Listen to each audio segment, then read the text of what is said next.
You're listening to a Pave Media show. Visit pavemedia.net for more podcasts and video entertainment. So, John, I mean, I'm running short on questions this week. I don't really want to ask this one, so I don't really want the answer, but what's your most dangerous liaison? My most dangerous liaison. I once had sex in a forest with a guy who turned out to be quite mad. Yeah. Was this man John Malkovich? Yes, it was. Some films are fine just the way they are. Other films sometimes take it way too far. But really, how bad could it get? Let's go beyond the box set.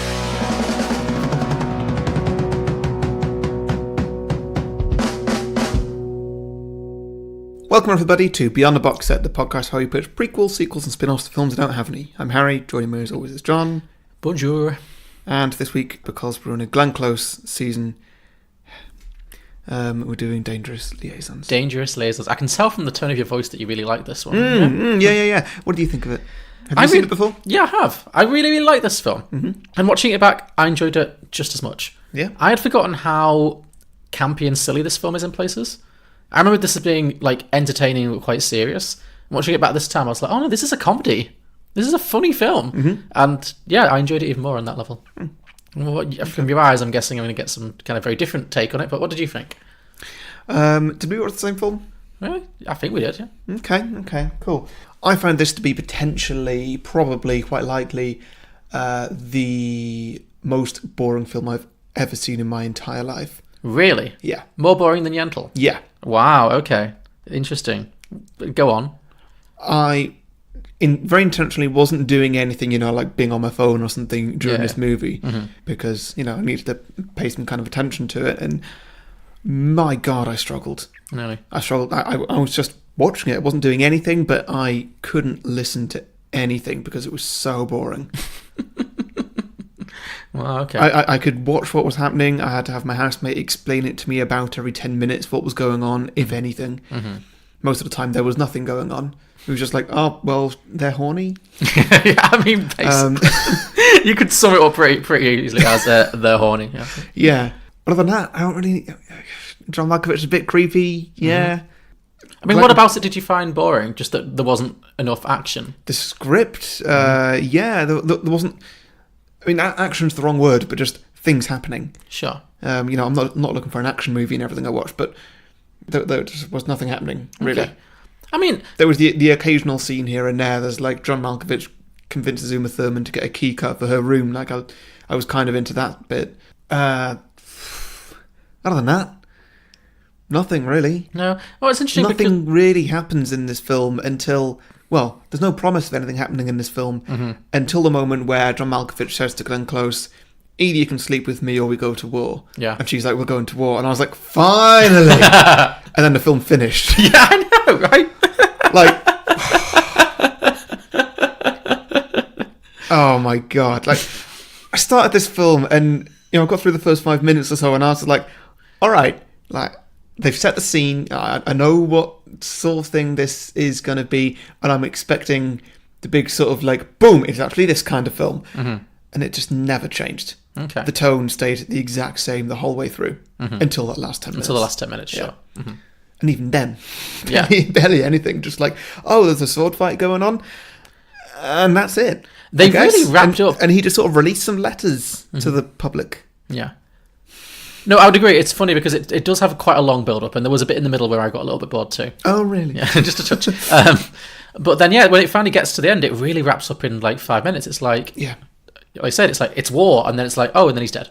Yeah. And then the film's over. Like, it's like, I thought that would be like the second hour of the film. Mm-hmm. The first hour is the build-up to the war, the second hour is the war. But it's not. It's like 2 hours of build-up to the war, and then, oh, she won, but then she lost. Yeah. And nobody really won. Yeah. No, I don't think so. We made an arrangement. I really don't think I can allow myself to be taken advantage of for a moment longer. Remember, I'm better at this than you are. Perhaps, but it is always the best swimmers who drown. Now, yes or no? It's up to you, of course. I will merely confine myself to remarking that a no will be regarded as a declaration of war. A single word is all that's required. All right. War. Do you want to do a plot summary before we do sequels? Do you want to do a plot summary? Yeah, well, we can't just... so end of show. It's the shortest ever episode. Well, before I get to that, obviously this is a Glenn Close mini-season. Mm-hmm. So what did you think of Glenn Close in this movie? Boring as shit. She had fuck all to do. Did you not think she was quite kind of camping it up a little bit, though? Like chewing the scenery a bit? Like only with her costumes and wigs. Okay, no. That was it. Like, other than that, she didn't really have anything to do in this. Oh, I disagree. I loved her scheming. It was all in the face. There was lots of like good scheming face and like... She did about one face per scene. Mm-hmm. And, you know, at the end of the film, the last 10 minutes, she really ramped it up in, you know, the intensity of those faces. Sure. You know, to the moment where she looks dead into camera and goes, war! Mm-hmm. I was like, yes. Uh-huh. That's a delivery. Mm-hmm. And then, like, her crying scene after that, when she's just, like, destroying a room. Yeah. Yeah, when she finds out she's lost the war. Mm-hmm. Yeah, that was good. Mm-hmm. Other than that, she really wasn't doing very much for me. Oh, okay, I'm going to disagree with you there. I thought she was fab in this because it's the dialogue. She has so many great lines. Like there's a bit where John Malkovich says, "I thought your favourite word was betrayal or something," and she goes, "No, cruelty." It was stuff like that, just like such like flowery dialogue, mm-hmm. And I really liked how she was always being really insincere with people. Like her and John Malkovich are constantly scheming against all the other characters, and then she acts like this really nice person in front of like, you know, Swoosie Kurtz and Uma Thurman, and like, mm-hmm. But then every time they turn their back, her face just drops. She kind of rolls her eyes like, "Oh, these idiots!" Like, I loved all that. Yeah, I thought she gave great villain in this. Well, like I was trying to work out what she was. Was she the mastermind pulling the strings for everybody, mm-hmm. or not? Like, I genuinely don't know because I don't know what happened. Were you really struggling to follow it? Was that a part of it? Extremely so, because it was just so boring. Mm-hmm. Okay. But I mean, you really like The Favourite, and I think this is entirely different to The Favourite. Okay. The Favourite I enjoyed because it was just weird and funny. This one just feels like a period drama. Well, it is, yeah. People are having affairs. Yeah, well, that's what it is. It's a period drama, and we've never done one of those before, so I guess what we're getting at here is period dramas aren't your bag. No, okay. Well, we won't do many in the future then. Yeah. Or maybe we'll do loads. And you know what? I'm not doing seasons like this anymore. Actor seasons? No.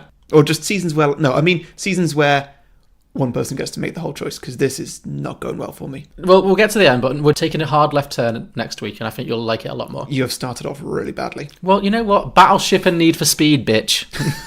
Hey, that was a joint season. But I didn't pick Battleship. That was a guest choice. Fair enough. Okay. No, you'll like the next one, I promise. Mm-hmm. We've moved away from this stuff now. Okay. Okay, well, I'm sorry you hated it so much. I really am. Yeah, you've not done well to sell me on Glenn Close. Okay. Well, do you think this... Did you think I was going to like this? I was unclear. At first I thought you wouldn't like it, mm-hmm. But then I thought, when I was watching, I was like, actually, it's kind of quite fun and silly. Maybe you'll get on board with this, mm-hmm. You know? But then evidently not. No. I did not think you'd hate it more than Yentl. I really did. I'm surprised that you hated it that much. Mm-hmm. Well, you know, that's fine. It's all subjective, you know? Mm-hmm. Yeah. I'll park our atonement episode for the time being then. You know? Pride and Prejudice, you know? Like, Yeah. Valmont is here. You receive him, do you? Yes. So do you? Monsieur le Vicomte de Valmont, my child, whom you very probably don't remember, except that he is conspicuously charming, never opens his mouth without first calculating what damage he can do. Then why do you receive him, Maman?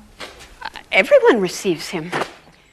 Well, I guess I should explain the plot to you since I don't know. Since you don't know what happened. Okay, so the film takes place in 18th century France at the height of like the French aristocracy, and basically all of the characters are just rich people with nothing to do. Mm-hmm. Like none of them have anything to do. Like none of them have jobs, obviously, because they're all super wealthy.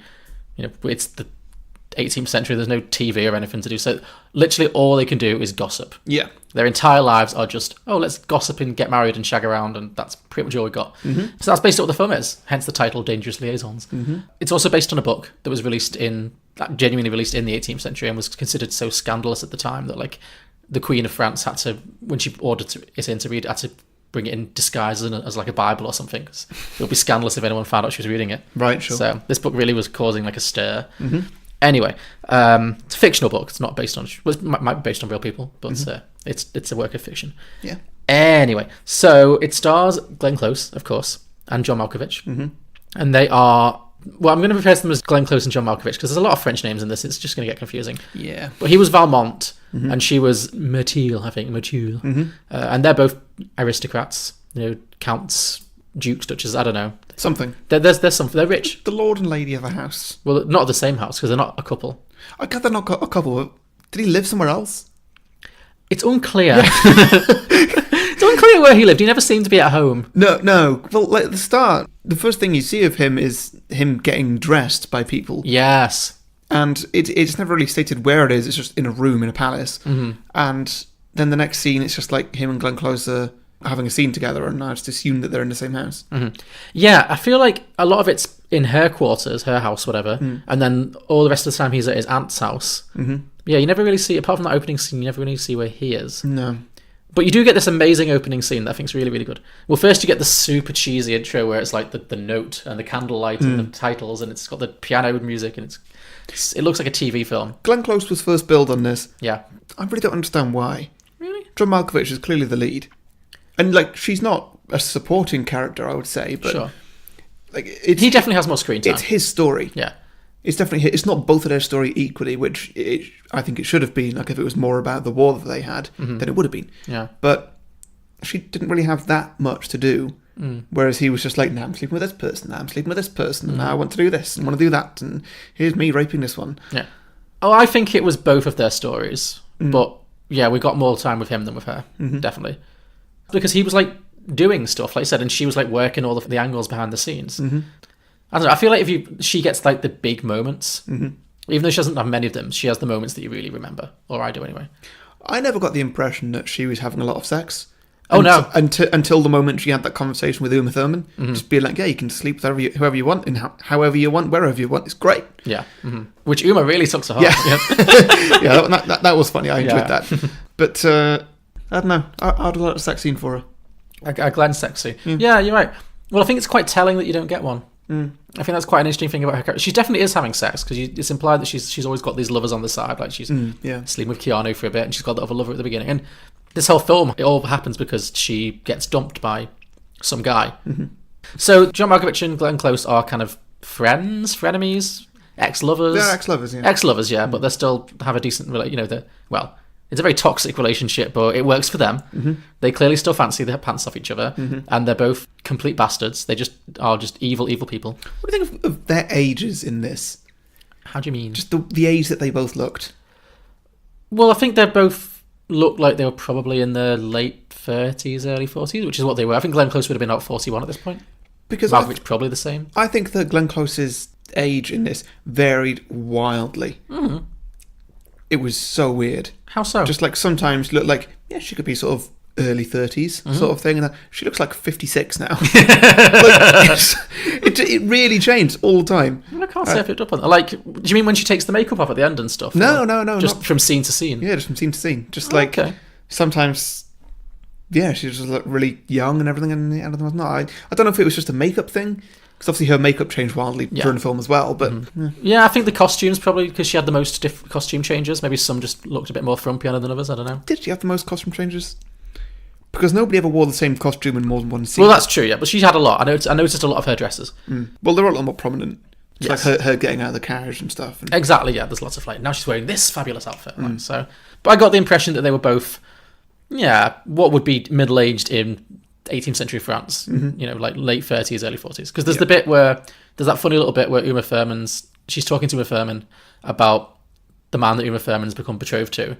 And Uma Thurman says, how old is he? And she says, 36. And he goes, he's an old man. Yeah. And you just see Glenn's face for a moment just crack like, bitch.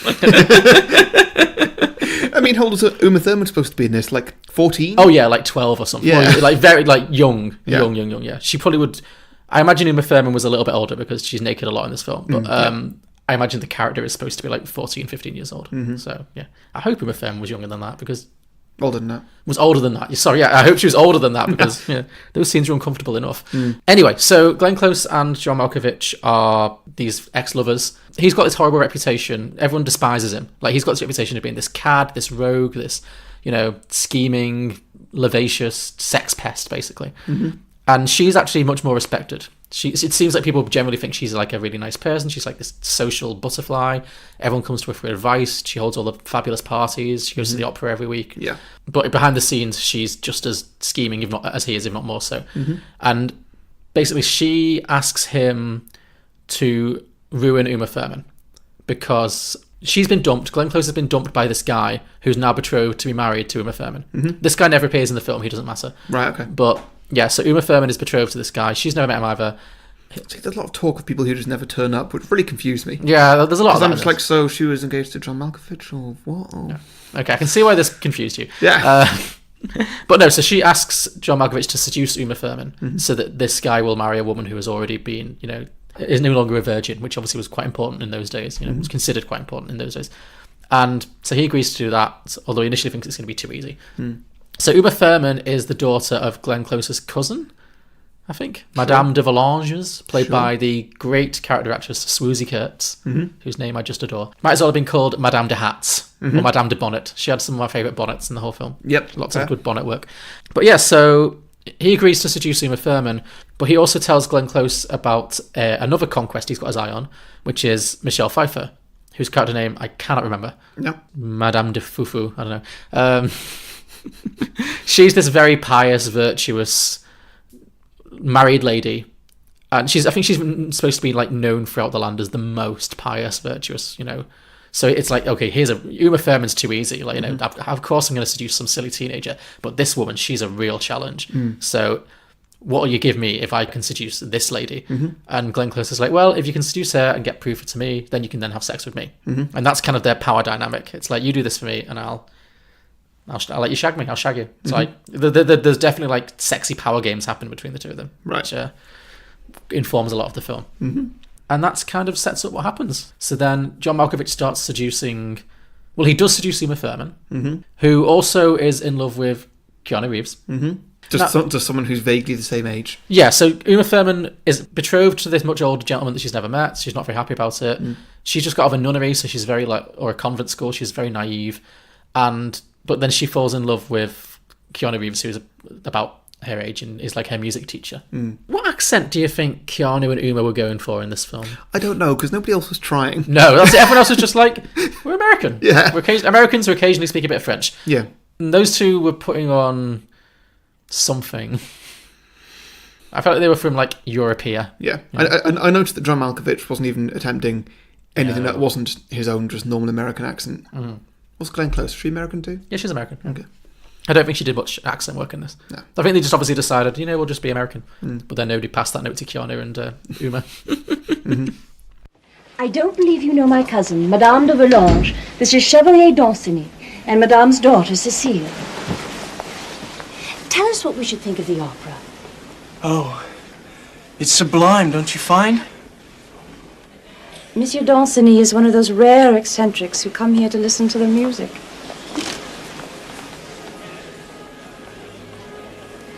I do look forward to our next meeting.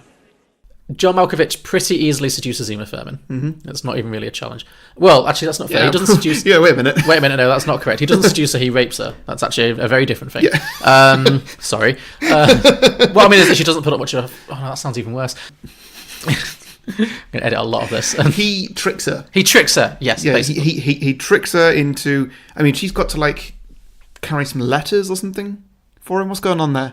He initially pretends he's helping her because she's obviously in love with Keanu Reeves and they're trading romantic letters. They've got this. Okay, cool. And he's like, I will help you. I will help you out of the goodness of my heart. Uma tells Glenn tells John Malkovich. So then he swoops in, he's like, I will help you to pass letters between you and Keanu. You just need to give me the key to your bedroom and I'll bring the letters in and out and stuff. Yeah, but then so there's a whole switcheroo with getting different keys cut and stuff like that. This is all happening at John Malkovich's aunt's house, where Uma Thurman is staying, as is Michelle Pfeiffer.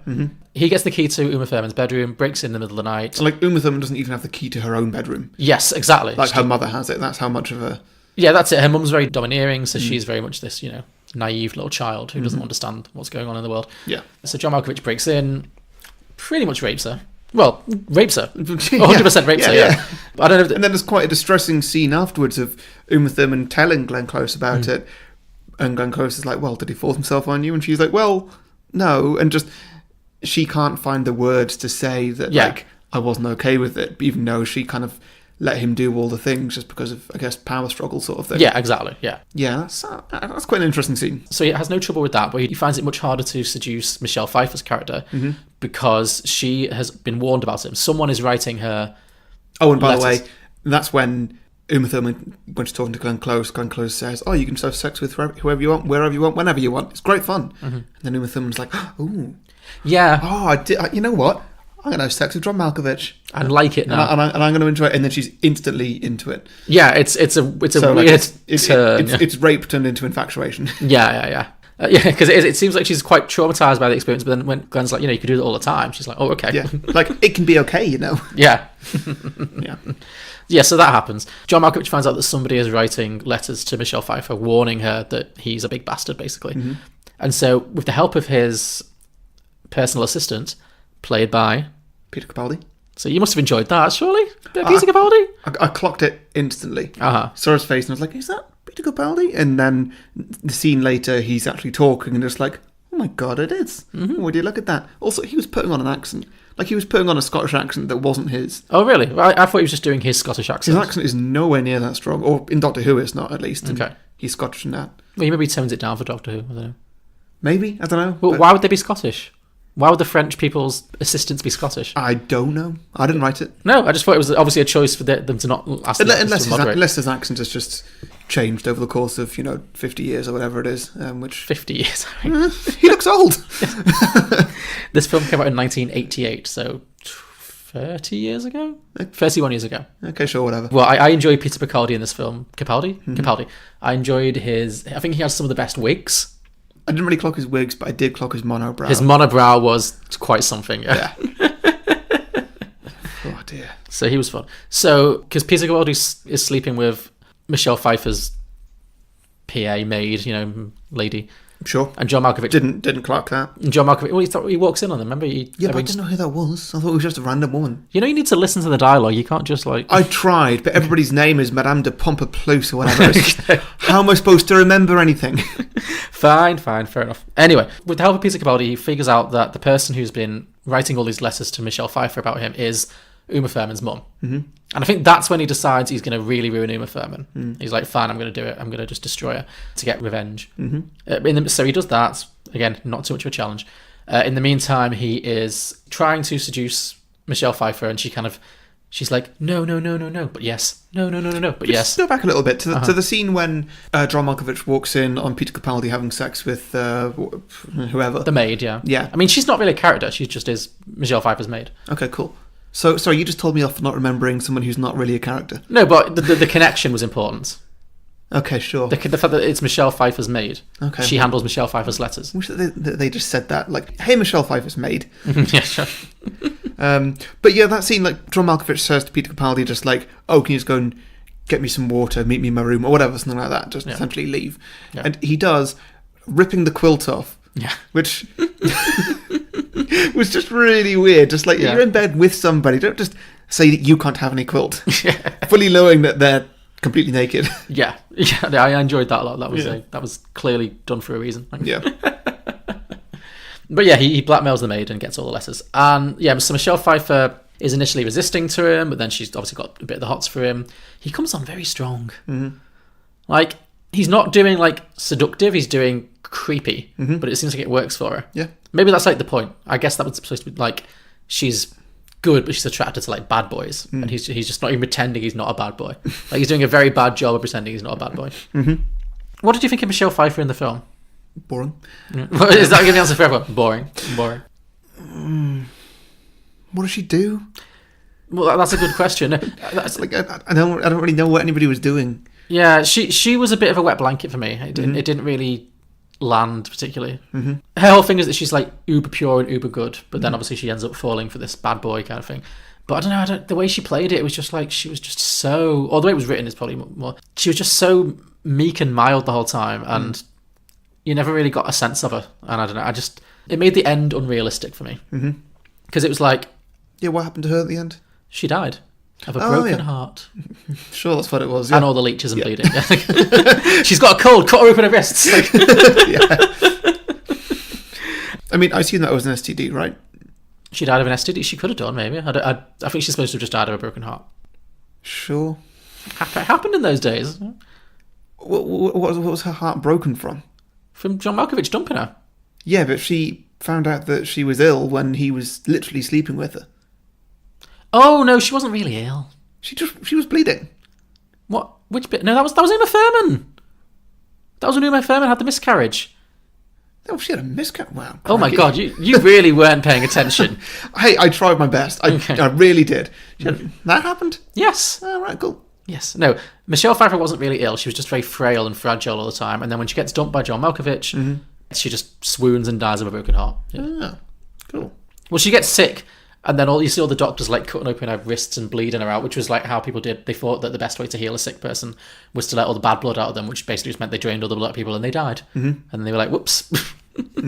So yeah, not good medical care at this time. Anyway, we're ahead of ourselves. When was Uma Thurman pregnant? Was that a thing ever? Yes, it was a thing. That was a whole plot line. So because he's sleeping with Uma Thurman, after a certain point, he gets her pregnant. And he tells Glenn Close that she's late. There's a whole scene about it. Nope. No, not at all. Just gone. Yeah. And it's like I've done what you asked me to do and more, because now I'm going to send her to this new husband, sexually deflowered and pregnant with another man's baby. You never get a scene of Uma Thurman discussing it, though. You never get a sense that does she know she's pregnant? I guess she must know. You never get a sense of how she feels about it, which probably is what maybe added to your confusion. Yeah. All you get is him telling Glenn Close that she's late, and then she miscarries the baby. She loses the baby. Right. Yeah. And again, you never see how she feels about losing the baby. He tells Glenn Close that as well. This film's not very good, is it? It's a great film, but there's two very extreme character developments, which just don't happen. Yeah, I feel like the focus is put very much on John Malkovich and Glenn Close, and a lot of the other characters don't really get to be fleshed out particularly. So I don't think that means it's a bad film. Well, for such a big ensemble cast. True, yeah. I have a piece of news I hope you might find entertaining. I have reason to believe the next head of the house of Bastide may be a Valmont. What can you mean? Cecile is 2 weeks late. Aren't you pleased? I'm not sure. Well, your aim was to revenge yourself on Bastide. I've provided him with a wife trained by me to perform quite naturally services one would hesitate to request from a professional. And very likely pregnant as well. What more do you want? All right, Vicomte, I agree. You've more than done your duty. Shame you let the other one slip through your fingers. I let her go. But why? I was moved. Oh, well then, no wonder you bungled it. Michelle Pfeiffer eventually falls for him. He has to get a letter proving that he's actually sleeping with her. So he does. He says to Glenn Close, I've done it. I've finally slept with Michelle Pfeiffer. And Glenn Close kind of realises that he's actually, or seems to realise that he's actually in love with Michelle Pfeiffer. And she gets kind of angry and upset about that. And then Glenn Close kind of manipulates John Malkovich into dumping Michelle Pfeiffer while still withholding sex herself. So then he goes back and dumps Michelle Pfeiffer quite brutally. He just keeps saying it's beyond my control, beyond my control. He grabs her hair and throws her across the room. It's quite upsetting. So he does that, and then he goes back to Glenn Close again, and he's like, I've done it. Look, I've broken up with her. I've broken her heart. I did it in the meanest possible way. Will you please have sex with me now? And she's like, no, you're an idiot. I've just manipulated you into breaking up with the one person you've ever truly loved. I win. Yeah. I didn't really believe it. Believe that he was in love with Michelle Pfeiffer? No, I didn't, because he had that bit where he said that, I told her I loved her, and at the time I believed it, and for hours afterwards as well. So not now then? Yeah. Not currently? Fair enough, you may have been, but now you're saying you're not. So... No, I think Glenn Close manipulated him into thinking he actually was in love with her. But it was clear that the real heat was between him and Glenn Close. That was the relationship. They're the two who were meant to be together because they're both utter bastards. Yeah. And they've obviously got this weird sexual energy that's palpable. Whereas Michelle Pfeiffer, that's the thing, I didn't feel like Michelle Pfeiffer which is weird because she's gorgeous, but she wasn't really exuding a lot of sexual energy in this film. In the sense that I didn't really feel heat. It needed to be, for her to be like she's this very pure character who, you needed to feel like she's fighting with, these feelings of incredible lust towards John Malkovich. Yeah. And she just can't resist because she just fancies him so much. And I guess it's kind of doing that, but it's the one part of the film that I don't particularly love because I just don't ever really buy I always feel like Glenn Close and John Malkovich just have better chemistry than John Malkovich and Michelle Pfeiffer do. In this film, anyway. But anyway, regardless. So yeah, that's when we get the have sex with me now or it's war scene. Which I found quite funny. Because he's so demanding. Like, he's so angry and petulant. He's like, have sex with me. She's like, no, have sex with me. And she's like, no, I don't want to. And he's like, you have sex with me right now or we are going to war. And it was like, I kept thinking to myself, what if she's like, oh, okay, fine. This is going to be awkward sex. Like, because like obviously angry sex is 100% a thing. Like, you know, that's very common in films and in real life when you're so passionate you fight, and it's like you go from shouting to kissing. You know, that's totally a thing. Yeah. But it wasn't that kind of angry fight they were doing. It was more just him being like, "Why aren't you having sex with me?" You know, it was just very like child having a tantrum. Whereas if she was just like, "Okay, great, go for it," I don't think he would have known what to do. It was not like a sexy moment. So. Sure. Yeah, no, that makes sense. Yeah. Would you have preferred the film with a sex scene in it between those two? Well, I mean, the whole point is that they don't. But no, I don't think I would have preferred it particularly. I did like I liked that dynamic where she wanted it and he wanted it, but she couldn't give it to him. And I think she couldn't give it to him because she was afraid, on some level, that once he'd had it, he wouldn't want it anymore. I think that's why she liked to keep him like dangling on a string. Kind of thing. Okay, yeah. That was my interpretation. You know. Because you're right, that's why I think you made a very good point when you said you never really see her having sex. Whereas you see him having sex all the time. I think she knows that she's got this power over him, but she's afraid to open up and just let it happen, because then what? Then she's lost her power. Like, that's her one bargaining chip. Yeah. Whereas he doesn't need to worry about stuff like that. Because he's a man. Anyway, so then they go to war. And the film finishes. Basically. Well, she fires the first shot. She writes a letter. She's been sleeping with Keanu Reeves, who's obviously in love with Uma Thurman. So she writes a letter to Keanu Reeves telling him that John Malkovich has been fucking Uma Thurman. And then we cut to Keanu Reeves and John Malkovich fighting a duel. A classic French duel. I was disappointed by the lack of glove slapping, but still. Yes. But anyway, they're fighting a duel with some fencing swords? Fencing swords, yeah. Not fences. Nope. It's not how it works. Nope. And so in the course of this fight, Keanu Reeves stabs John Malkovich and he dies. It was John Malkovich's doing, though. Yeah, I mean, it seemed like he decided to commit suicide by letting Keanu Reeves kill him, because I guess that's why he had the letters in his pocket the whole time. He wouldn't have just been carrying those around regardless. So yeah, he just decides to kill himself. I mean, I didn't even know what Keanu Reeves was doing in the entire film. I didn't know that anybody fancied him, that he was sleeping with anybody. I had no clue. So you didn't know that him and Uma Thurman had a thing? I mean, I kind of guessed, just because Uma Thurman kept talking about just people, is this of which I knew nobody's names, and he was the only person her age. Okay. So, you know, just like... there's the scene of them like playing the piano together and like singing horribly. And oh yeah, I got that, but yeah. I mean, I don't really feel romance in the air at that point. No, I mean, they're not in it very much, and Keanu Reeves' acting in this film is dreadful, so I can understand why it doesn't really click. Yeah. Anyways, so like, I just thought it was just a genuine, just do some fencing, you know, a bit of a hobby. Well, it wasn't a very intense fight. No, it really wasn't. They kept stopping to like breaks and stuff. Like, yeah. I don't know if those fights were always supposed to end in someone dying, or he like made it into like an accident. Like John Malkovich like threw himself on Keanu Reeves' sword and made it some kind of an accident. But I mean, I'm kind of confused as to the kind of sword as well, because they looked like fencing swords, like super thin. Yeah. But then also fencing swords, as far as I know, I don't think they could just poke their way through a person. Really? They're very bendy. Okay. What even if you like fell on one like with the full weight of a man? Maybe, I don't know. I mean, I'm not an expert in fencing, but I have fenced. You're not? You've fenced? Yeah. When have you fenced? I fenced Freya. Oh, okay. Oh, is this... She won most of the time, but okay. No, I beat her at times. Well... That's just a very funny mental image. What, me and Freya fencing? Pretty much, yeah. It happens. I'm sure, I believe it. Well, past tense, I assume. Yeah. Cool.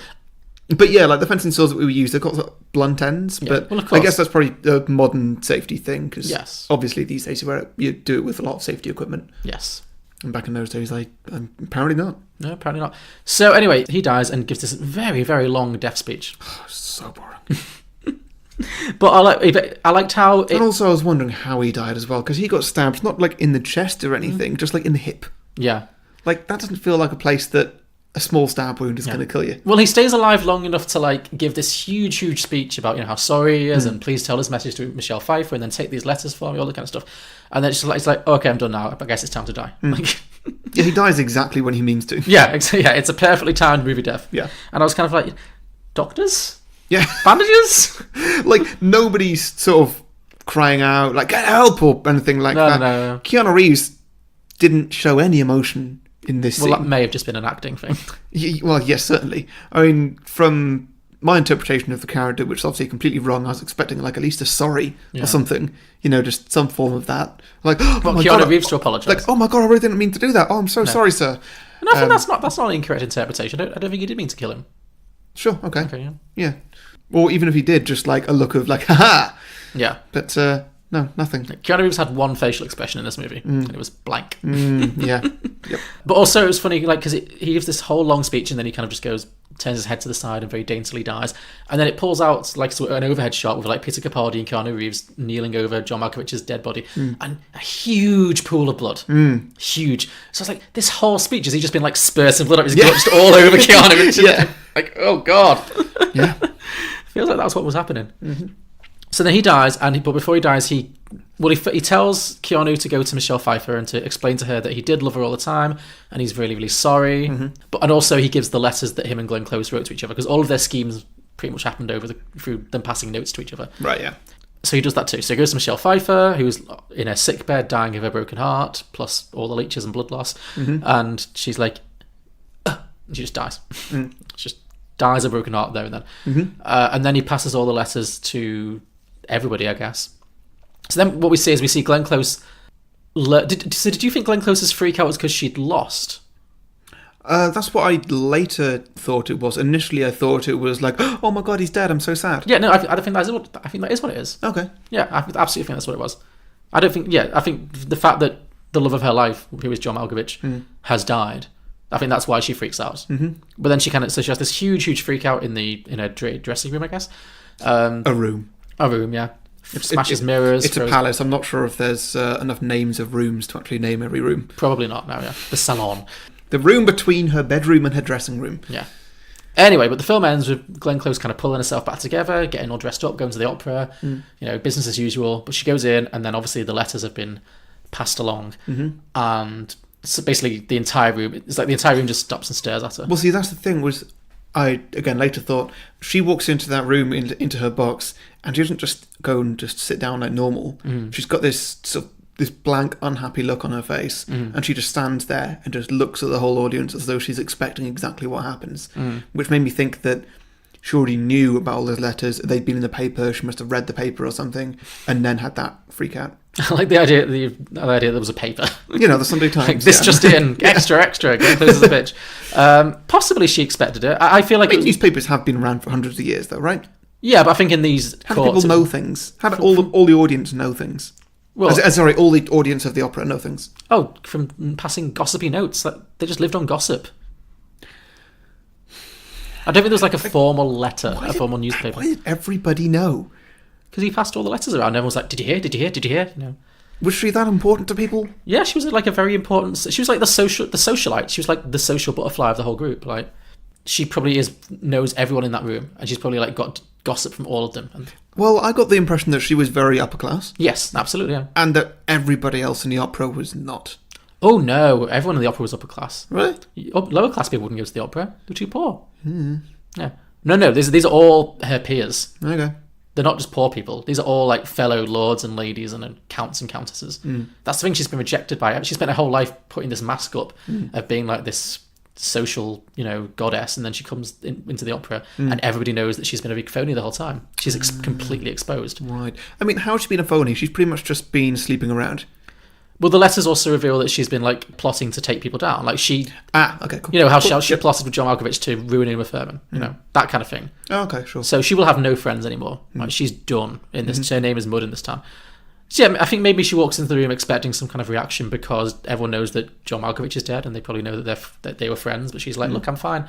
But then, basically, first it's silence and everyone just stares at her, and then everyone just starts booing, and it's kind of silly, but also she kind of soaks it in, and you go close up on her face and all the boos, and then she kind of turns around, stumbles a bit, and walks out. Yeah. And then the film ends with her out, like, just completely alone, wiping the makeup off her face, and you see her completely exposed for the first time with her horrible red blotchy skin. And credits roll, and she's been destroyed, and I guess John Malkovich won from beyond the grave. And that's Dangerous Liaisons. Yes, I guess. How do they do that scene where she wipes her makeup off and then it's not Glenn Close's skin underneath? I think it was. So Glenn Close has got horrible red blotchy skin? Well, have you ever worn heavy amounts of makeup? No. No, I think if you wipe it off, it would, and you would have like quite red skin just from the, you know. I'm sure they did things to make the skin redder, you know. Sat right in the sun for a bit. I don't know. I can't give you an answer, but the idea is that like she put it's like the mask has slipped. You know, I think the idea is that like now she's got nothing to hide behind anymore. So and underneath it is something quite raw, literally. Yeah. Okay, sure. Yeah. Great.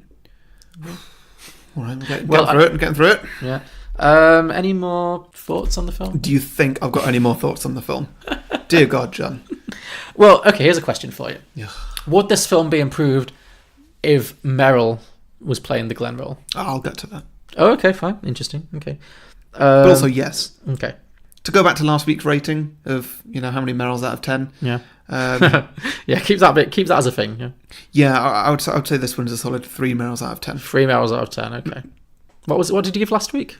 7. 7 out of 10. Okay. Maybe 8. I don't know. Okay, so you quite enjoyed Fatal Attraction then. Yeah. Okay, so it's not been a dreadful season then. It's just this week's not been great for you.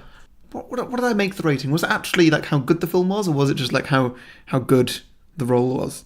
I don't know. It's the Glenn Close role. It's your rating system. Okay, well, it doesn't change. Okay, fine. So did you... Fatal Attraction, I'm now remembering more fondly. Sure. When it's less fresh.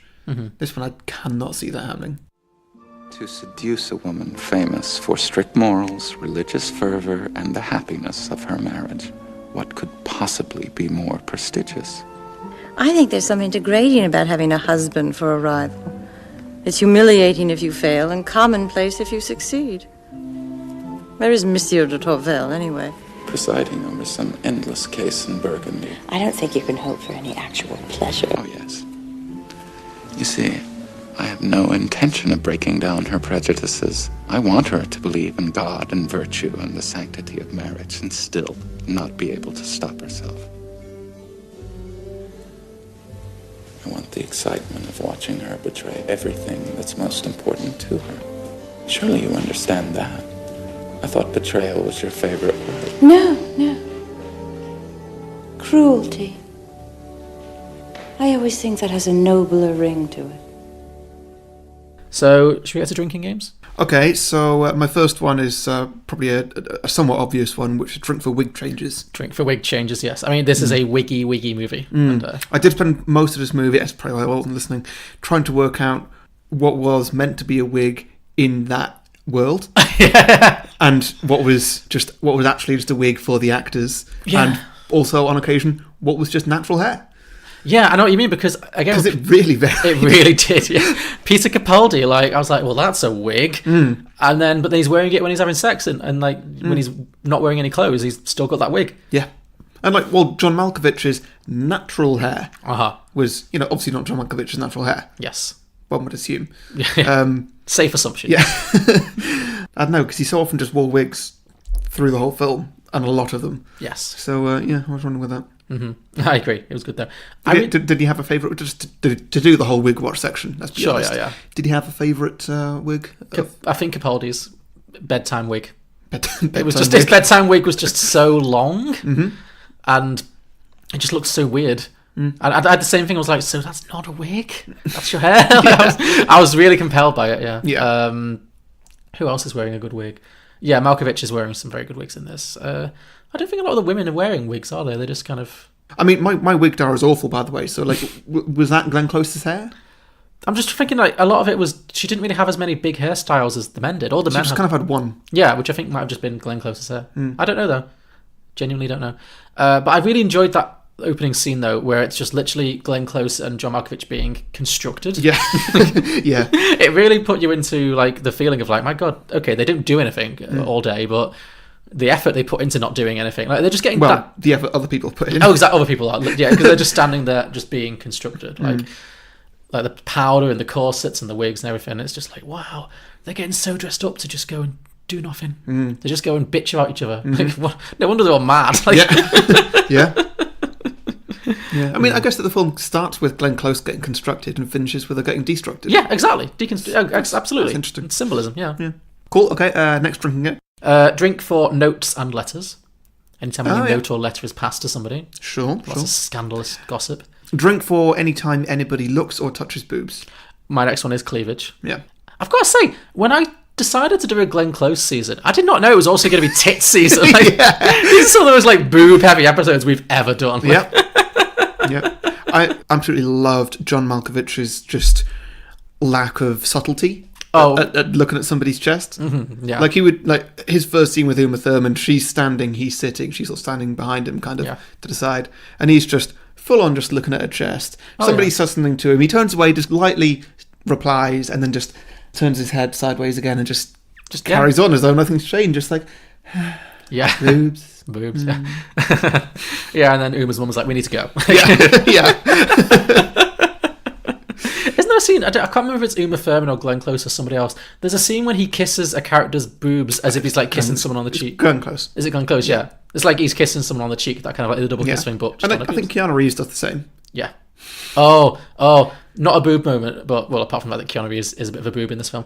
But, but he had one moment of great physical comedy, was with Keanu Reeves when he first meets John Malkovich, I think. So he's with Glenn Close, and like, he just gives John Malkovich this weird, awkward hug and kisses him, and it's just, it's so funny. It just really made me laugh. It's so sweet. It was like, he's a little puppy. Like, especially because John Malkovich is just like, ugh.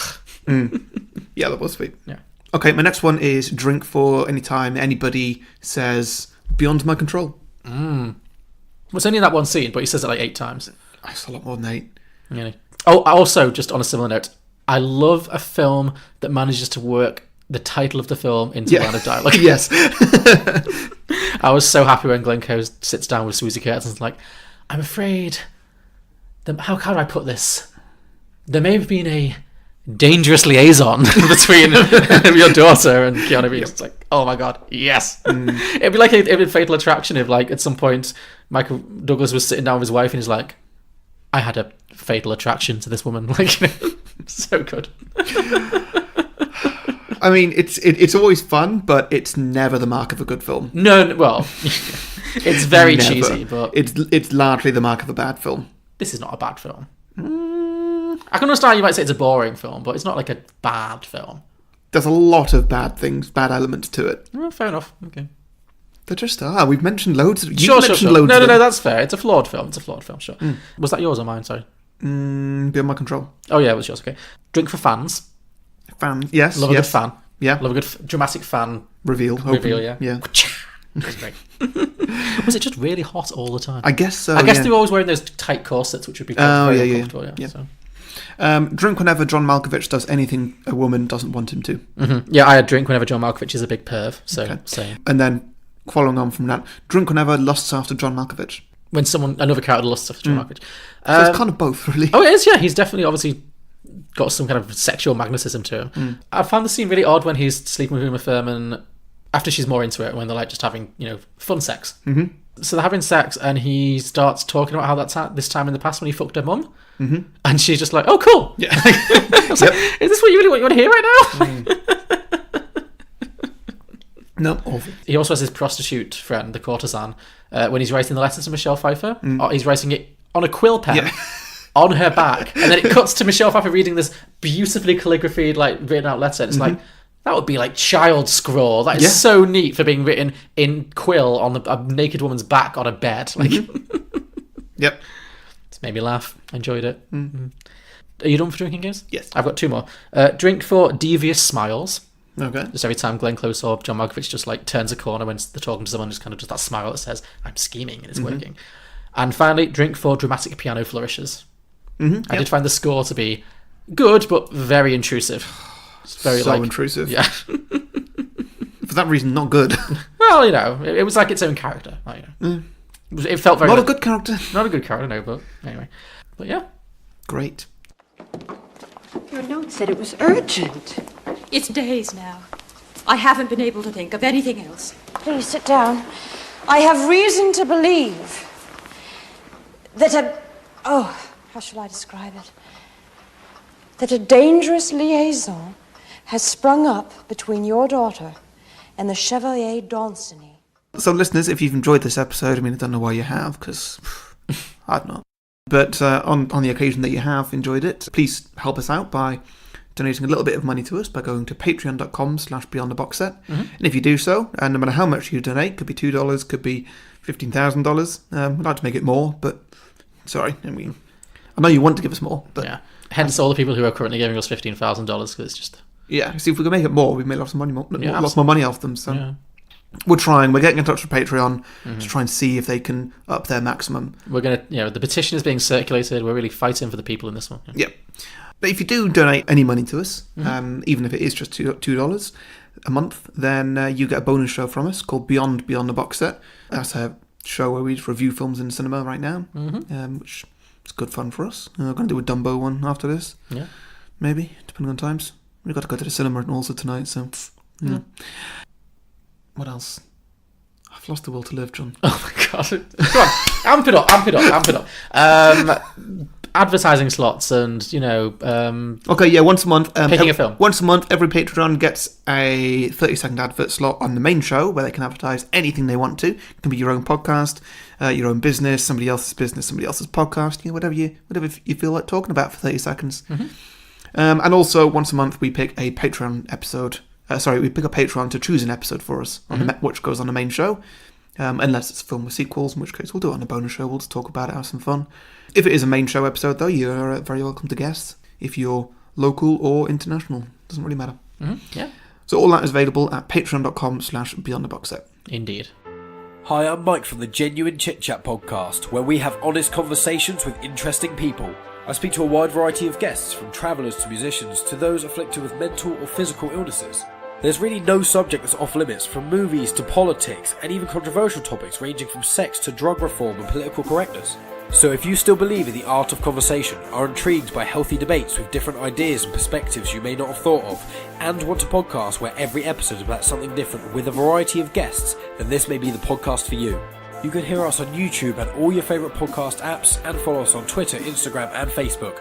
So if you want to hang out and listen to honest conversations with interesting people, then come to Genuine Chit Chat, where I'm your host, Mike Burton. Okay, so my main idea this week, you'll be excited to learn, it's not just a sequel pitch, it's also a bit of a history lesson. Oh, no. Oh, my God. Keep it together, Harry, keep it together. How much do you know about the French Revolution? I vaguely know what happened in Les Miserables. Sure. Gayest answer you could have given, right? So this film takes place around the 18th century, and at some point in the 18th century, the French Revolution happened. And what happened with the French Revolution? Basically, France used to be, like the UK, a monarchy. So the king or queen, mostly the king, ruled the country. And then there was a parliament, King Louis. King Louis, yes. So you did know some of this, yeah. Only because I went on a tour in Paris at some point and they were just like, oh yeah, everybody was called King Louis. Yeah, they had like 17 Louis. It's crazy, yeah. So yeah, sometime in the 18th century, there was a huge amount of poverty in France. There was a huge rich-poor divide.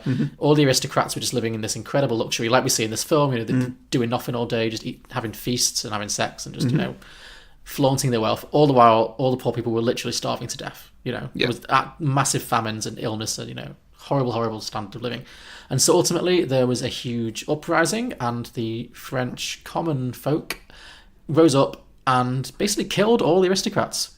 It was very bloody and brutal. A lot of them were guillotined. Others were decapitated and paraded. It was like riots in the streets. People were just killed in the streets. And ultimately the king and queen were both killed as well, executed. And then France became a republic. Yeah, it was a kind of a weird, brutal moment that made all the other royal families across Europe go, shit, could that happen to us? So yeah, I thought it'd be really interesting, since we're not entirely sure what year this film happens, if the French Revolution kind of happened shortly after the events of this film. Also, I was kind of thinking, so the end of this film is Glenn Close's character is, she's shamed, she's shunned, she's been cast out of society, but she seems pretty resourceful, right? She's a strong woman, she's very devious. I think she would figure out a way to survive. She's a survivor. Yeah. So she's not just going to go down without a fight. So that's what made me think of this. Maybe she gets caught up in the revolution in some way. So, takes place a few years after the original. Glenn Close's character has essentially been banished from court after being exposed as this devious, scheming, life-ruining, bitch. Mm-hmm. So she's disgraced, she's got no friends anymore, and she rapidly falls on hard times. Yeah. However, she remains smart and resourceful, and so she abandons her old life entirely, leaves Paris, and uses what remains of her wealth and riches to set up a high-end brothel. Were they in Paris? Well, wherever. She leaves the court, because she's got obviously persona non grata anymore. Mm-hmm. So she leaves court, uses what's left of her money to set up like a high-end brothel, and becomes a successful madam. And changes her name, basically. She creates a whole new identity. So now she's like, I don't know, Madame Revenge or something. So she's training all these girls, all the prostitutes that are working for her, to kind of seduce and manipulate the clientele of this brothel. Most of whom are the same French aristocrats who kind of shamed her in her former life. Okay. So is she in disguise? Or she does not show her face? Well, she's not the prostitute, she's the madam. So yeah, they never see her face. Right. Okay. She's just running shit. She doesn't need to actually do the business. She just, pulls the strings. Okay, yeah, sure. Yeah. Now she's kind of filled with even more kind of simmering resentment against all the people at the French court who cast her aside. So she vows to get revenge. So using blackmail, robbery and extortion, she soon becomes one of the most powerful madams in all of the French underclass. So yeah, she's this mysterious figure who is manipulating all of these men who come and use her prostitutes, but they don't know who it is. They don't know it's her doing it. So she becomes quite wealthy and successful in this business. Okay. Initially, she contents herself with ruining... Wait, so when she ran away, did she not take her wealth with her? Well, she took what she could and used it to set up this brothel. So she just abandoned her whole identity and her position at the bank? Yeah, because she'd been cast out. I don't think they had a bank account, necessarily. Well, where did her wealth come from? Just marriage? Blocks of gold? I'm not sure. I guess that neither of us know the financial system. Yeah, let's not dwell too much in it. She took what she could and she set up a brothel and it became very successful. So initially she contents herself with ruining the lives of the French aristocrats for profit, but also she becomes aware of the growing revolutionary activities in France. So she sees an opportunity to truly get revenge on her old friends and rivals. So using her new identity and her talent for letter writing, which we see in the original film, she becomes a political activist. She's posing as this, working class hero, writing powerful pamphlets condemning the aristocracy's extreme wealth. And because she's got all this insider knowledge of the French courts, she's able to very effectively depict the opulence and the waste and the greed and all the stuff that really riles up hatred from the common people towards the aristocracy. So she's basically become a gossip columnist for the revolution. So she'll be writing all these blind items about what all the latest aristocrats are doing that's so wasteful and greedy while all the poor people are starving to death. To the point, she even coins the phrase, "let them eat cake." Do you know what that phrase is? Never heard it before in my life. Okay. So, the Queen of France, Marie Antoinette, have you heard of her? During the height of a very bad famine in Paris, somebody said, "We have no bread left to give to the poor." And she was supposed to have replied, "Well, let them eat cake then." And it was supposed to be this perfect summation of how out of touch she was. She didn't realise that if they don't have bread, they're not going to have cake.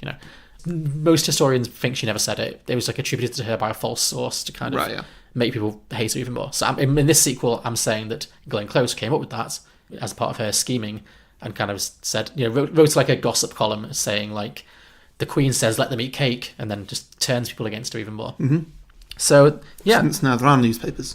Yeah, well, no, there were always newspapers for the poor, but I don't think the rich people were using newspapers. They were just passing notes. Okay. So she's using her wealth and her brothel to host secret meetings with revolutionaries and using her own sexual powers and her letter writing skills to become a key player in the revolution, basically.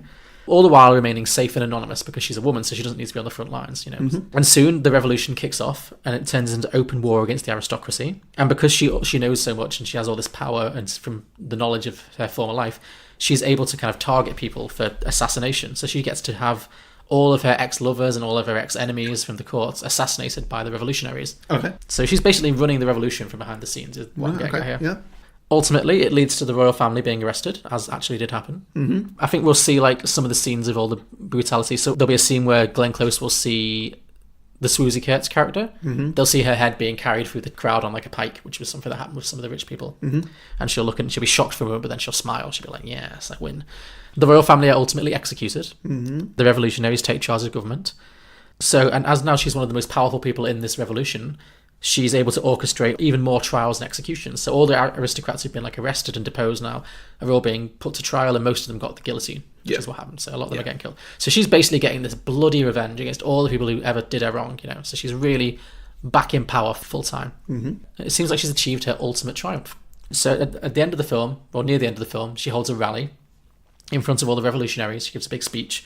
And this time, instead of being booed, she's being cheered. She's gone from being like hated to being like a people's champion. Because they all think she's like this, you know, she's one of them. She's a working class hero. Yeah. So they're all cheering her, and she's at the moment of greatest triumph.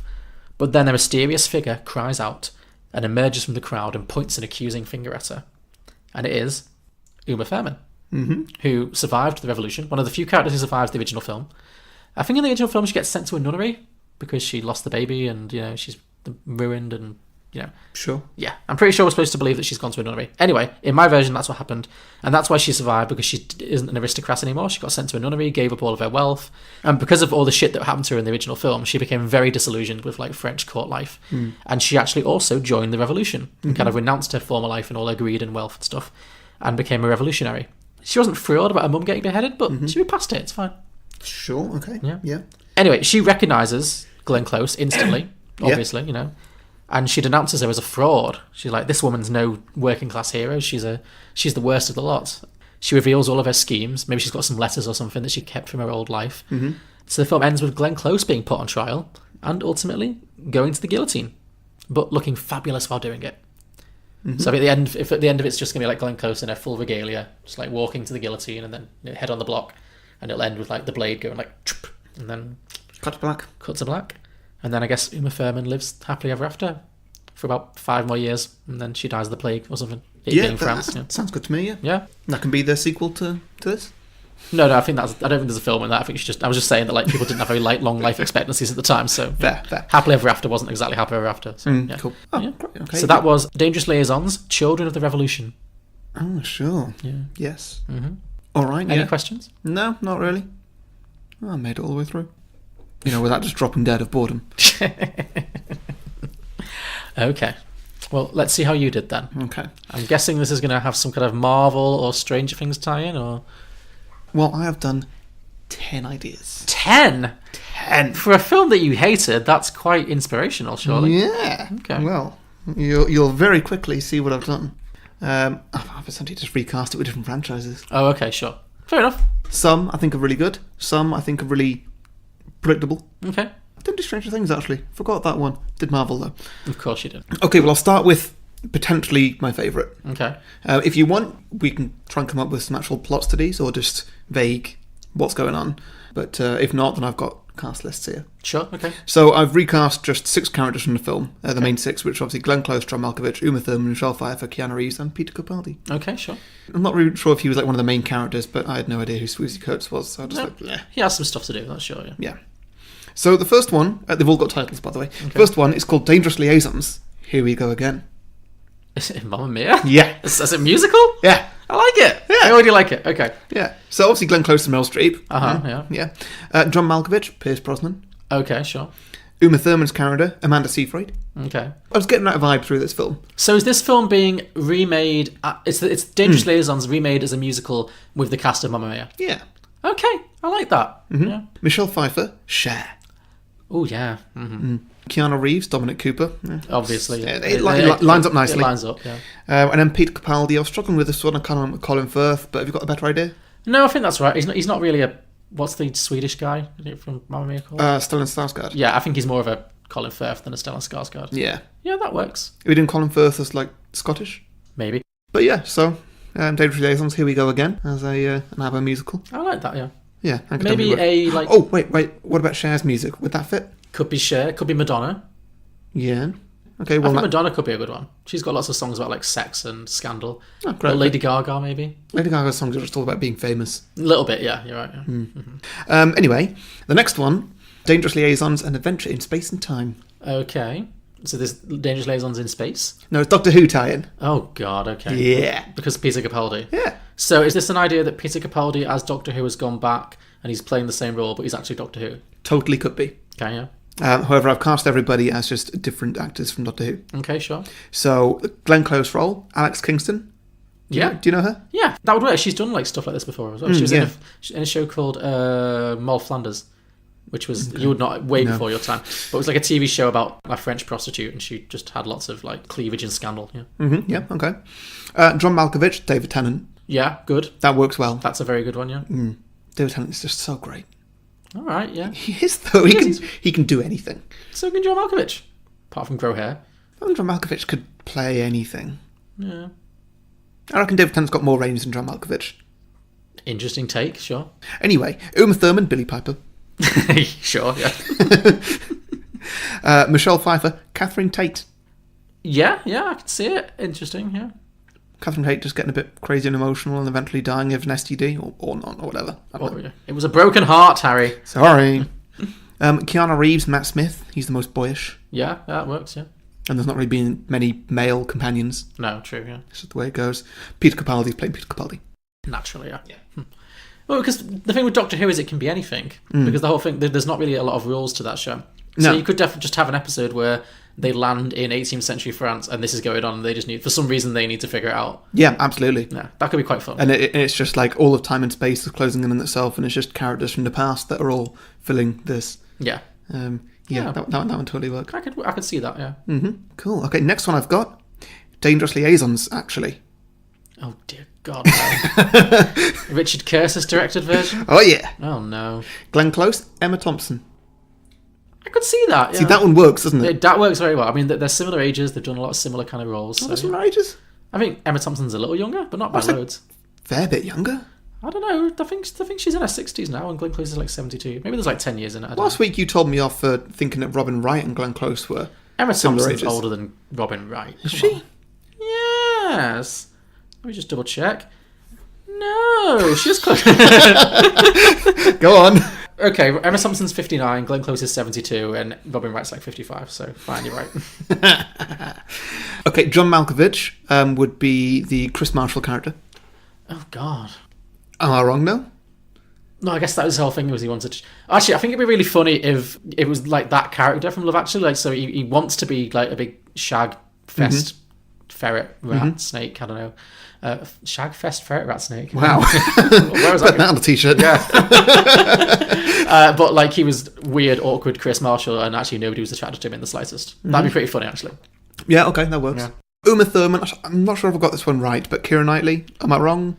Just because she's the youngest one in the cast. Yeah, I mean, kind of. I mean, she's not that young now, but, you know. Well, neither is anybody, Neither is really. anyone from Love Actually, yeah, so... Yeah, that could work. She's the most sort of girly character. She is, yeah. Yeah, that could work. That could work, yeah. Michelle Pfeiffer, Nina Sosanya, which was Alan Rickman's mistress. Oh, you think? Yeah. Well, because like Michelle Pfeiffer's character's all pure and good, and like that character was like the homewrecker. Is she? I've never thought of Michelle Pfeiffer as pure and good. She's just got an evil-looking face. No, in this film, her character's supposed to be pure and good. I wasn't watching this film. Clearly, I was trying. Clearly, my God. Okay, who do you pick then? To be Michelle Pfeiffer, maybe Martine McCutcheon. Oh yeah, yeah, she's sweet. Well, and, and she's the main love interest in Love Actually of the Hugh Grant character. So yeah, that works. Okay, Keanu Reeves, again, most boyish character, Thomas Brodie-Sangster, which was Liam Neeson's son. Oh God, I mean, is he still in films and TV stuff today? What does he do? Yeah, I mean, Game of Thrones was only a couple of years ago that he was. What was he in that. Game of Thrones again? He was Brandon Stark's mentor sort of thing. Yes. He was also in the Maze Runner films. Okay. Not that they were big or anything, but like they're recent. Okay. Oh, sure. Fine. Yeah. So yeah. Okay, that makes sense. I'm just thinking in Love Actually, he's literally a child. Yeah. But I'm guessing he's like 20 now or something. Yeah. I actually think he's closer to your age than he is to mine. Really? Let me look it up. Oh no, he's 1990. So I mean, it's between us, but okay, not much in it. No. And then Peter Capaldi's character as the assistant. That's not the right word. What am I thinking of? Oh, is Peter Capaldi playing Bill Nye? Is like no, I was going to say Martin Freeman's going to be in that role. Oh, I see. Okay, right, sure. Yeah. That just kind of works. What's the word I'm thinking of? In Joust, Squire. Thank you. Yeah. I don't know why you're thanking me. You said it. Pardon? I didn't help at all. Why are you thanking me? Something that helps to explain things to somebody, and it sort of sure. It fires off the synapses. Yeah. So, any idea as to what that film would be? Maybe this film, but as much more of a comedy. I think if you're going to have much Chris more Marshall- light-hearted comedy, building up to Christmas. Yeah, I guess it'd be a very British version where rather than being like all French and sexy and villainous, they're all just like, oh dear, excuse me, but I would quite like to put it in you, like, you know, if you don't mind, you know, like.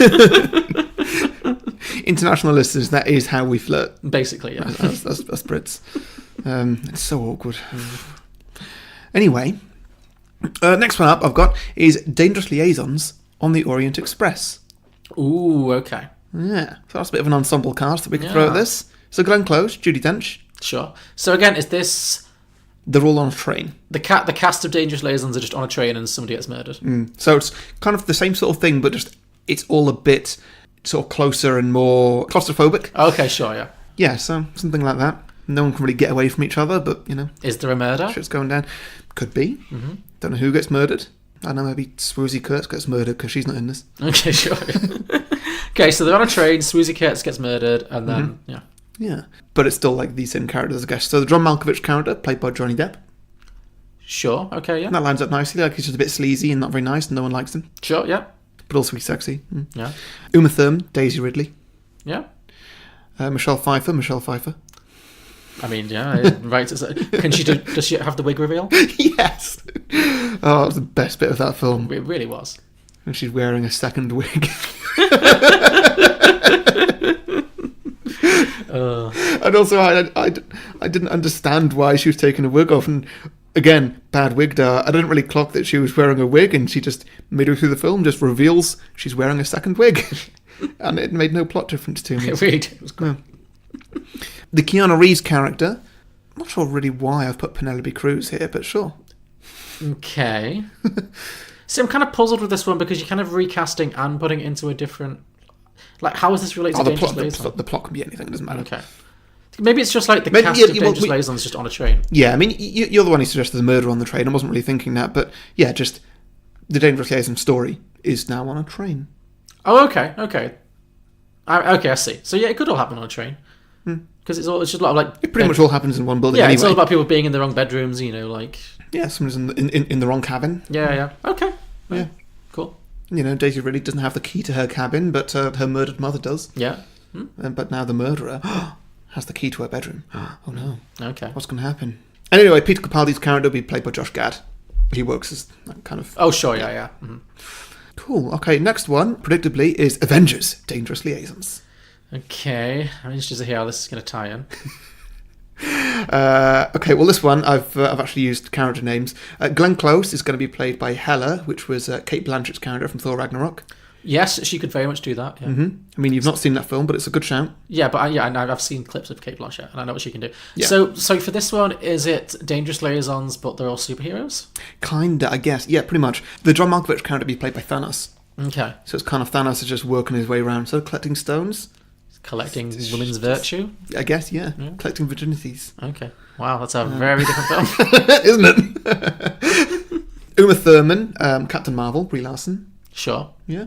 I mean, Uma Thurman's character is very passive, and Captain America's whole thing is Captain Marvel's character, is that she's very strong, and, you know... I guess, are there any, like, really weak, passive characters in the Avengers? Not really with, like... Well, not even like the main women, at least. Which is a good thing. Yeah, exactly. Yeah. I think it'd be weird to have Captain Marvel being like, oh no, please don't rape me, when it could just be like, I will literally punch you across the universe. Like, yeah. I will literally punch your dick off. Like. Yeah. Michelle Pfeiffer's character would be Black Widow, Scarlett Johansson. Yeah, sure. That works. That does work. That works really well. Keanu Reeves would be Thor. He's by far the most childish. Okay, sure, yeah. Oh, actually, no, Chris Pratt. Star-Lord. Well, they're both in, like, rock bands and stuff outside of their film career, aren't they? Are they? Not successful ones. What, Chris Pratt and Chris Hemsworth? No, Chris Pratt and Keanu Reeves. Oh, right. Sure. Yeah. Didn't know that about either of them, but yeah, okay. And then Peter Capaldi would just be the comedy sidekick, which would be Ant-Man. Sure. Paul Rudd. Yeah. Yes. That works pretty well. Okay. So, yeah, just a very disturbing film about Thanos going around and raping everybody, but... Sounds horrible! Yeah, that's what this film was. What's the what's the audience for that, though? Disturbed Marvel fans. Disturbed Marvel fans. Okay, great, sure. Harry Potter and the Dangerous Liaisons. Okay. I mean, tell me when to stop. I've got 10 of these ideas. How many have we been through so far? 1, 2, 3, 4, 5. This is number 6. Okay, well, let's power through. Okay. I mean, I did the Marvel one, and I was like, I may as well just carry on going. And then I got to 8, and I was like, I may as well go to 10. Yeah, sure, why not? So is this Dangerous Liaisons, but in Hogwarts? I guess so. That could be something. Well, I guess Dangerous Liaisons, but they can cast spells on each other, like love potions and stuff. I mean, J.K. Rowling doesn't really touch on it too much, but I guess most of them probably did lose their virginity at Hogwarts. You know? Exactly, yeah. Does anyone have sex in Hogwarts? Not that we've seen. Not we've seen in the films. I don't think they're in the books. No, okay, sure. This is really your universe, Harry Potter. If there was a Harry Potter character who was going to be an evil, scheming bitch, but also a student. Well, see, that's the thing here. I've not made them all students. Okay. Could be the teachers, I guess. Let's see. So, well, I don't know if this is too far, because I've made the age differences even bigger. Oh, dear, okay. So Glenn Close is Maggie Smith. I can't imagine Professor McGonagall being all like, oh, you must go and sleep with Hermione. You don't know what goes on behind the scenes. Okay, fine. But then John Malkovich is very fine. Is that bad? So that's Voldemort. Well, what if Glenn Close was Professor Umbridge? Which one's Umbridge? Which one's Emma Umbridge? Thompson. No, that one. Oh, yeah. Which one's Umbridge? What? Call yourself a Potterhead. Hey, I've clearly been having a day. Okay, sure. Yeah, you know what, that works. Okay, she's Umbridge. Yeah. So the John Malkovich character, who should that be, do you think? Draco Malfoy. Draco Malfoy. And I think Draco Malfoy. I think Umbridge should recruit him to cause disruption among the pupils via the medium of their burning loins. Works for me. Okay, so Uma Thurman, Ginny Weasley. Okay, sure. Yeah. So Draco Malfoy seduces Ginny Weasley. To be fair, Ginny Weasley, of all the Harry Potter characters, she is easily the most horny. Okay. She's clearly just fancying everybody. Her role is just she fancies Harry. Okay, sure. Pretty much. Michelle Pfeiffer, I reckon, Hermione. Yeah, sure. Yeah, because she's all goody two-shoes. Yeah. So she'd feel really shitty about having sex with Draco as well. Oh, yeah. That would really screw her up. Yeah, big time. Keanu Reeves, Daniel Radcliffe. Sure, yeah. And then Peter Capaldi's character, everybody's psychic best friend. It's Come on. You know, I think that might be the most workable so far. Weirdly, even though it's all children. Like, yeah. But you think of it being like, I don't know, the last year or when they were like 17 or something. Like, yeah, I could see that. Yeah, definitely. That'd be interesting. Yeah, okay. Okay, yeah. Next one, Game of Liaisons. Game of Liaisons. Okay, I'm seeing the thought process and how it's come about. But, yeah, like initially these ideas were quite creative, but then they just, what's the next big franchise? Yeah. All right, yeah, let's do Game of Thrones. Let's get that. I'm amazed you never got to Stranger Liaisons. But sure. No, me neither. Oh well. I mean, don't add more because this is already overrunning. But So Glenn Close's character, Cersei Lannister. Yeah, makes sense. The John Malkovich character, Jon Snow. I'm just trying to think of like. No, he's not that sexual. Men who are about Jaime Lannister, like Jaime Lannister's more. Yeah. Who's a man in Game of Thrones these days? That show is so sexist, right? I mean, that's not what I mean, but just like they're all dead. True. No, I think Cersei and Jaime's a good one because it's like, hey, you want to have sex with me, but first you need to go and ruin all of these ladies. You know what? That works. It's totally Jaime. That works. Okay, so Uma Thurman, Arya Stark. Again, like Arya kicks ass. I think Sansa's much more pathetic. Okay, yeah. Sansa as Uma Thurman would work, yeah. Yeah, that works, that's fair. Michelle Pfeiffer, then? Brienne of Tarth. What? I just don't see that for her, but okay. Sure. Why not? Although I suppose he does fall in love with Brienne of Tarth, doesn't he? Yeah, so I never really clocked that they sort of fell in love, but just they had like something. A very good camaraderie. Yeah, I felt like it was more of a friendship vibe. Yeah. I definitely agree. But like, yeah, maybe. I'm trying to think what other. There must be other women who are like more virtuous and maybe Daenerys, or is she someone else? Oh yeah, Daenerys. Yeah, Michelle Pfeiffer's Daenerys could work. Yeah. Yeah, that works. Okay, Keanu Reeves, Brandon Stark. Sure, yeah. And then Peter Capaldi's character is an obvious one. Samwell, yeah. Very good. Cool. Next one up is Star Wars Episode 9. Dangerous Liaisons. Oh, every fan's nightmare. I mean, we've not got a title for Star Wars yet, so... If it turns out to be Dangerous Liaisons, I will be so happy. How much money will you give me for that? Why would I be giving you money? Oh, because you came up with it first. Yeah. All right, fine. $5. Yes. I mean, I wouldn't hold your breath. Okay, so Glenn Close's character would be old footage of Carrie Fisher. Sure, yeah.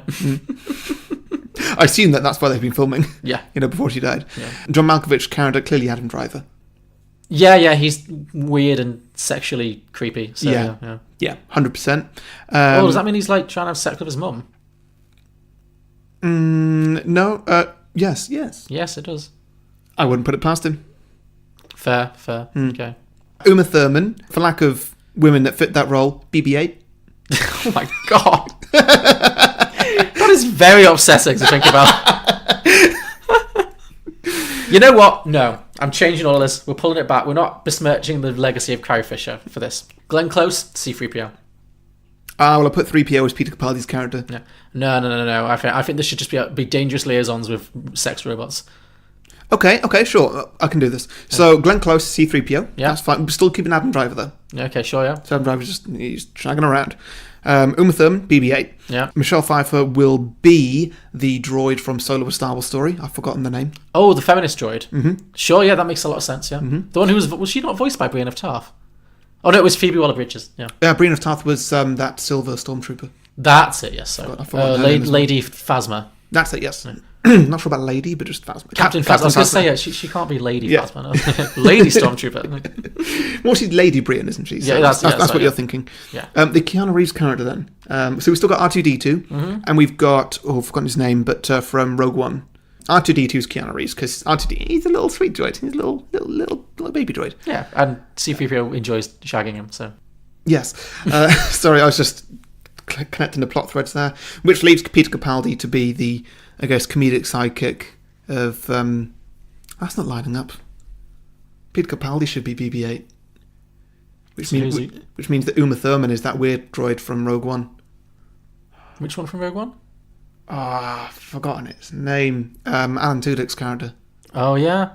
Yeah, that works. Yeah? Maybe. Okay.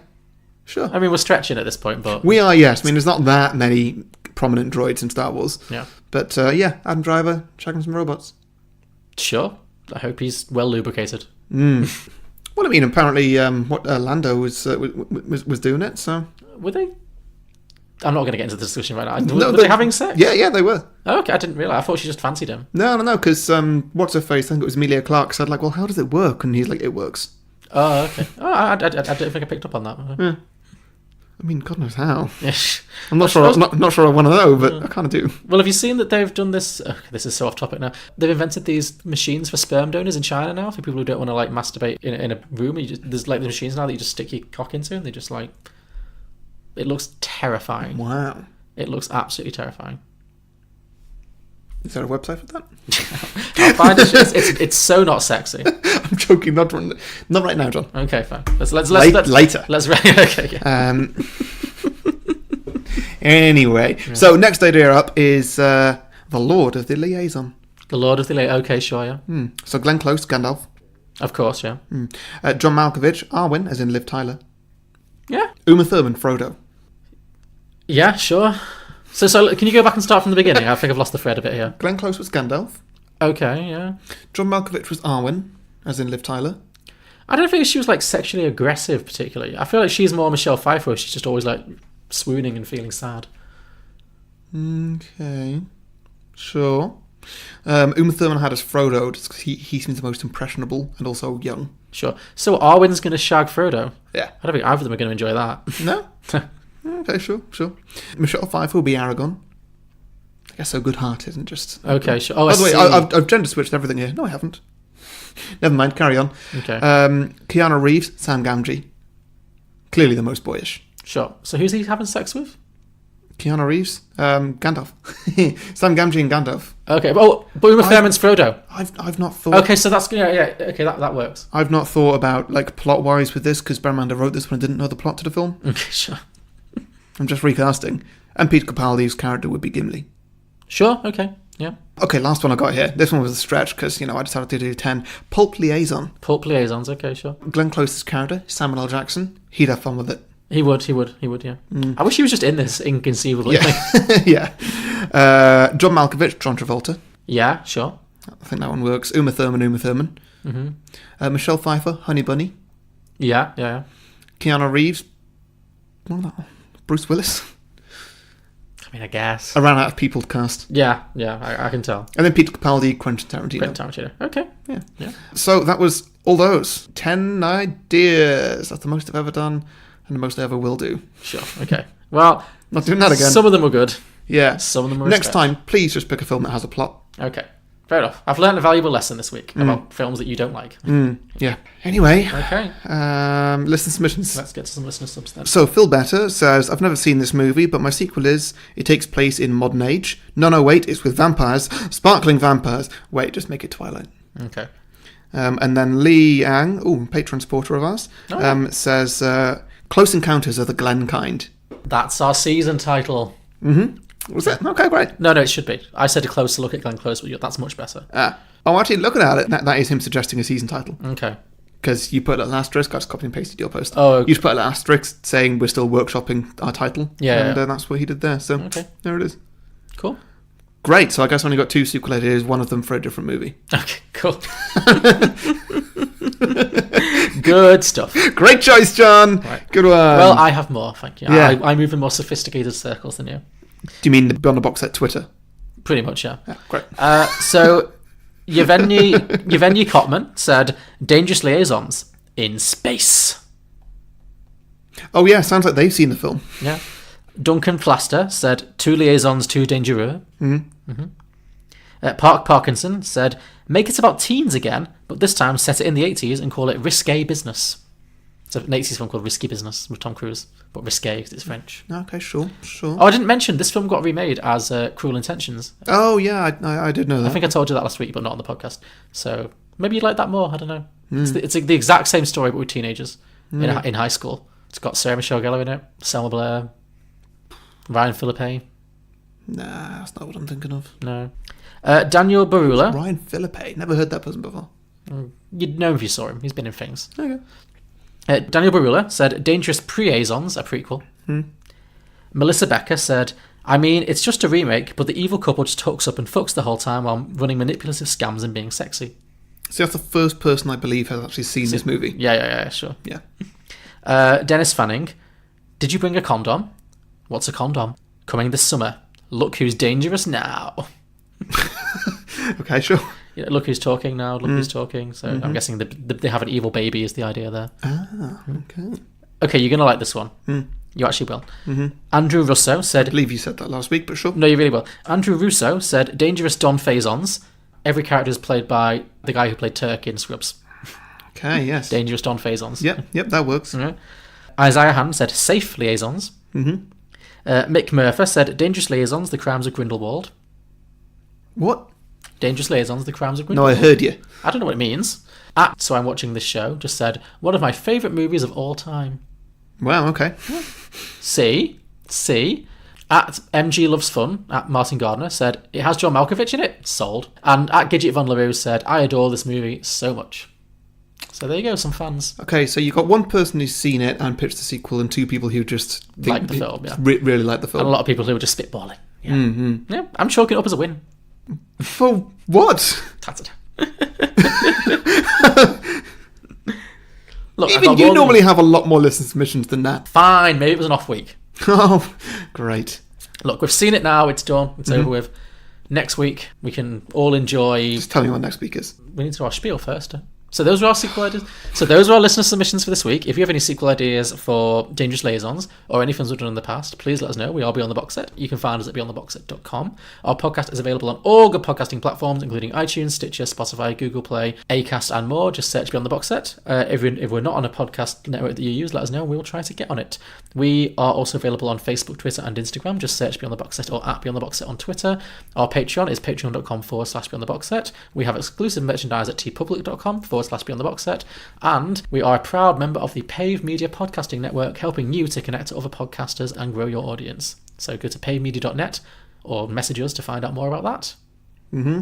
And next week, Harry, I have another Glenn Close classic for you. But no, I thought I would change the pace a little bit because I'm aware I've done 2 kind of 80s movies that maybe weren't your entire cup of tea. But why not? Well, we'll see. Next week, I thought we'd completely change tactics and we're going to do a very funny film called Mars Attacks. Yeah? Do you feel better about that? Have you seen it? No. Do you know anything about it? No. Tim Burton. Aliens. It's fun and camp and silly. You'll like it. Sure.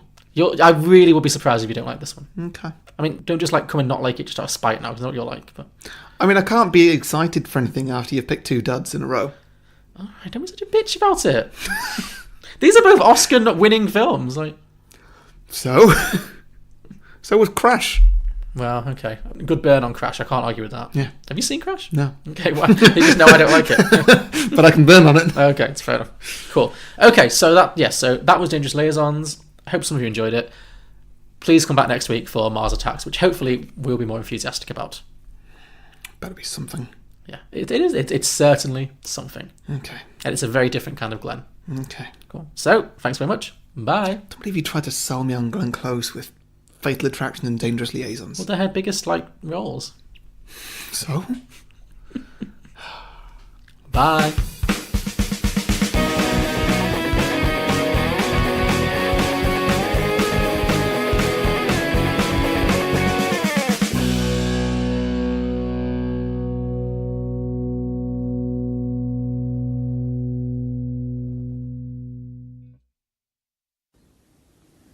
War.